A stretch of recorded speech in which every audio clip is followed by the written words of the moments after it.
तो जय हिंद दोस्तों, मैं आपका फौजी भाई, मेरे चैनल टेक आर्मी पॉइंट में आपका स्वागत है। तो दोस्तों, आज मैं इस वीडियो में बताऊंगा आरपीएफ क्या है और इस आरपीएफ में कौन कौन सिलेक्शन ले सकता है और कैसे सिलेक्शन ले सकता है दोस्तों।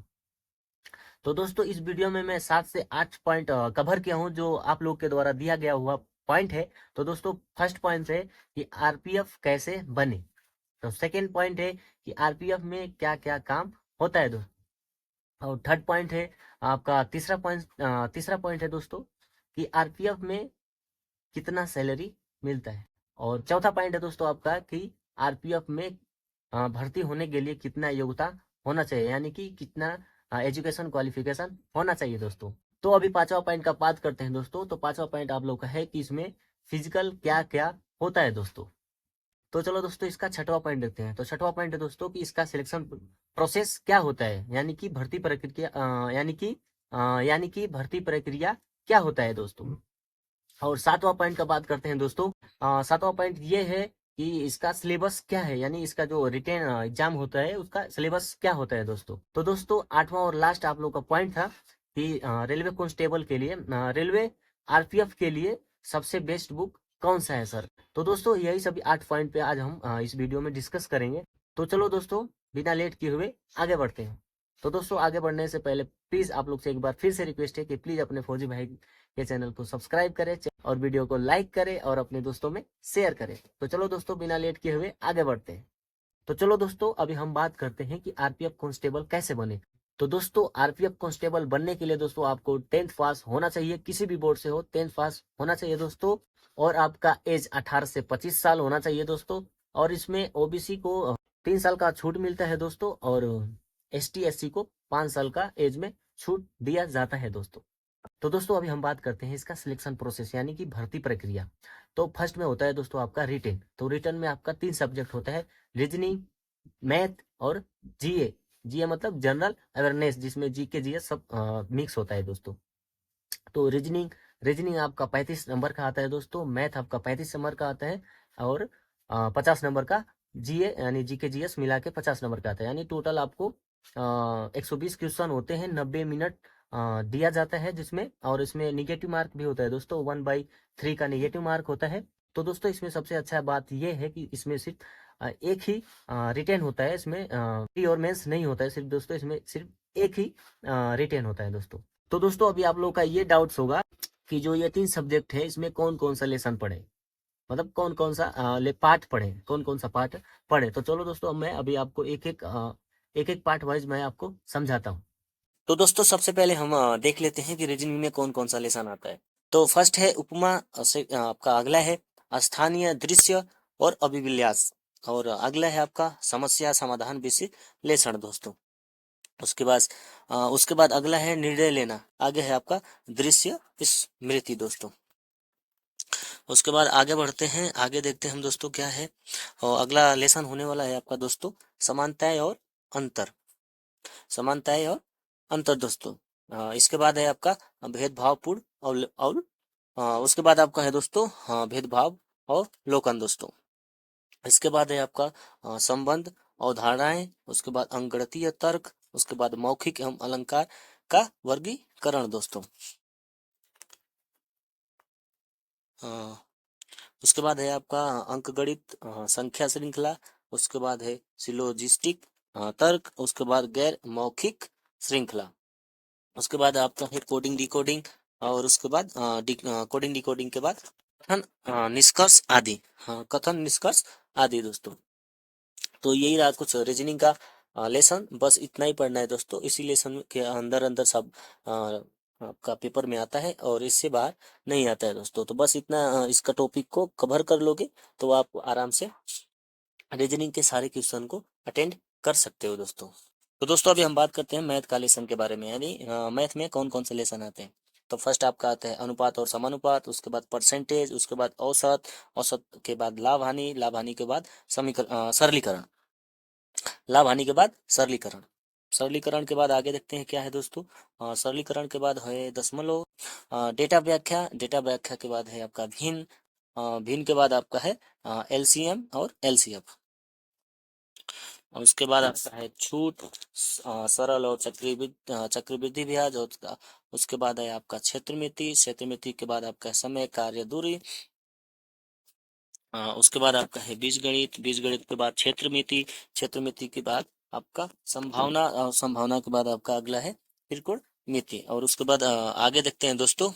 तो मैथ का अगला लेसन है दोस्तों डेटा पर्याप्तता। उसके बाद है तर्क, तर्क के बाद से डेटा व्याख्या, डेटा व्याख्या के बाद आपका है दोस्तों ज्यामिति। बस इतना ही लेसन है दोस्तों। इसी लेसन के अंदर आपको मैथ में पढ़ाई करना है दोस्तों।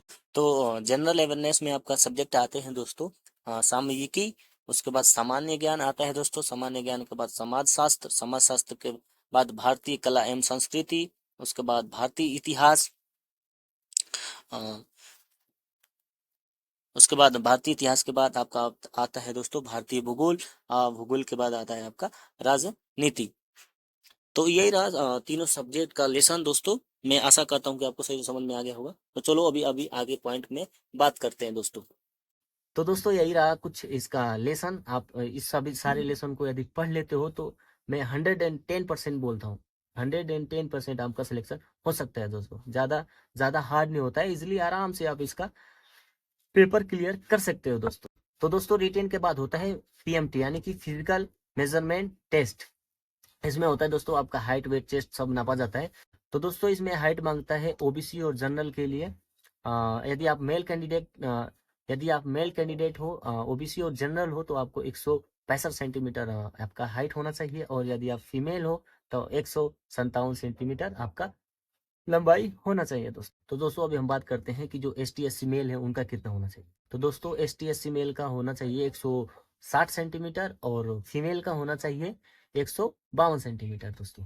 तो दोस्तों अभी हम बात करते हैं चेस्ट का। तो चेस्ट दोस्तों सिर्फ मेल का होता है, फीमेल का नहीं होता है दोस्तों। तो मेल का चेस्ट होना चाहिए 80 और फुला के 85, यानी कि ओबीसी और जनरल के लिए नॉर्मल 80 होना चाहिए और आपको 5 सेंटीमीटर फुलाना है, यानी कि 85 सेंटीमीटर होना चाहिए दोस्तों।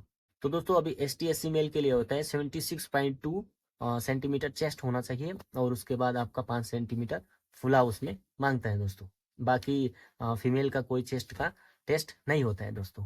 उसके बाद PMT के बाद आपका दोस्तों होता है PET यानी कि फिजिकल एफिशिएंसी टेस्ट, यानी कि आपका रनिंग होता है। तो दोस्तों इसमें 1600 मीटर की रेस होती है, जिसमें मेल को 5 मिनट 45 सेकेंड दिया जाता है और फीमेल का 800 मीटर का रेस होता है दोस्तों, जिसमें 3 मिनट 40 सेकेंड दिया जाता है दोस्तों। और उसके बाद रनिंग के बाद आपका होता है लॉन्ग जंप। लॉन्ग जंप में मेल के लिए 14 फीट और फीमेल के लिए आपको 9 फीट का लॉन्ग जंप होता है दोस्तों। तो लॉन्ग जंप तो दोस्तों लॉन्ग जंप के बाद होता है आपका हाई जंप। तो मेल के लिए 4 फीट का हाई जंप होता है और फीमेल के लिए 3 फीट का हाई जंप होता है दोस्तों। तो दोस्तों फिजिकल एफिशिएंसी टेस्ट यानी PET के बाद आपका होता है मेडिकल। तो मेडिकल में आपका आंख चेक किया जाता है, कान चेक किया जाता है। आंख में क्या होना चाहिए दोस्तों, 6/6 आपका आंख होना चाहिए। उसके बाद कान में आपका कोई जैसे जिसको किसी का कान बहता है, ब्लड आता है, वो सब नहीं होना चाहिए। उसके बाद आपका दांत चेक किया जाता है दोस्तों। उसके बाद आपका ब्लड चेक किया जाता है, जिसमें आपको ब्लड में चेक किया जाता है दोस्तों यदि आपको HIV तो नहीं है और शुगर तो नहीं है। यही सब आपको मेडिकल में चेक किया जाता है दोस्तों। तो दोस्तों मेडिकल के बाद होता है आपका इंटरव्यू और इंटरव्यू के बाद नॉर्मल इंटरव्यू होता है। उसके बाद आपका होता है डॉक्यूमेंट वेरिफिकेशन, यानी कि आपका जितना भी डॉक्यूमेंट्स है आपका डॉक्यूमेंट्स मांगा जाता है वहाँ पे और आपका पूरा डॉक्यूमेंट चेक किया जाता है दोस्तों। तो दोस्तों डॉक्यूमेंट वेरिफिकेशन के बाद आपका फाइनल सिलेक्शन हो जाता है। तो दोस्तों अभी आप लोग का सबसे ज्यादा कमेंट्स रहता है कि सर RPF कांस्टेबल के लिए सबसे बेस्ट बुक कौन सी है और कौन सा बुक हम ले सके जो आराम से घर पे बैठ के भी हम पढ़ सकते हैं, किसी कोचिंग क्लासेस बिना जाए हुए दोस्तों। तो दोस्तों मेरे हिसाब से जो मेरे कुछ दोस्त हैं जो आरपीएफ में अभी जॉब कर रहे हैं दोस्तों, तो उन्होंने से मैं उनसे सब पूछा, उनका पूरा एक्सपीरियंस लिया।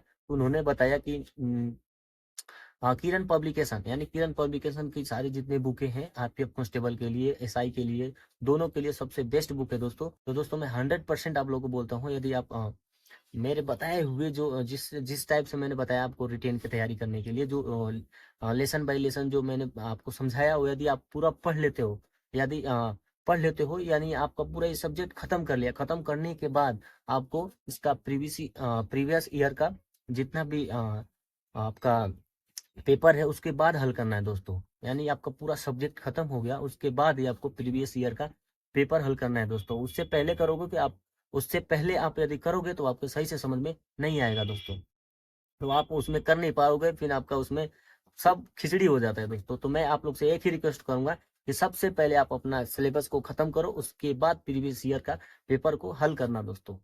तो दोस्तों मैं आशा करता हूं कि आपका सारा डाउट्स क्लियर हो गए होंगे। तो प्लीज एक बार फिर से रिक्वेस्ट करता हूं कि यदि मेरा वीडियो आपको अच्छा लगता है तो प्लीज मेरे चैनल को सब्सक्राइब करना और मेरे वीडियो को लाइक करना और अपने दोस्तों में शेयर करना। तो चलो दोस्तों, मिलते हैं किसी और नेक्स्ट वीडियो में। आज के लिए बस इतना ही। जय हिंद, जय भारत।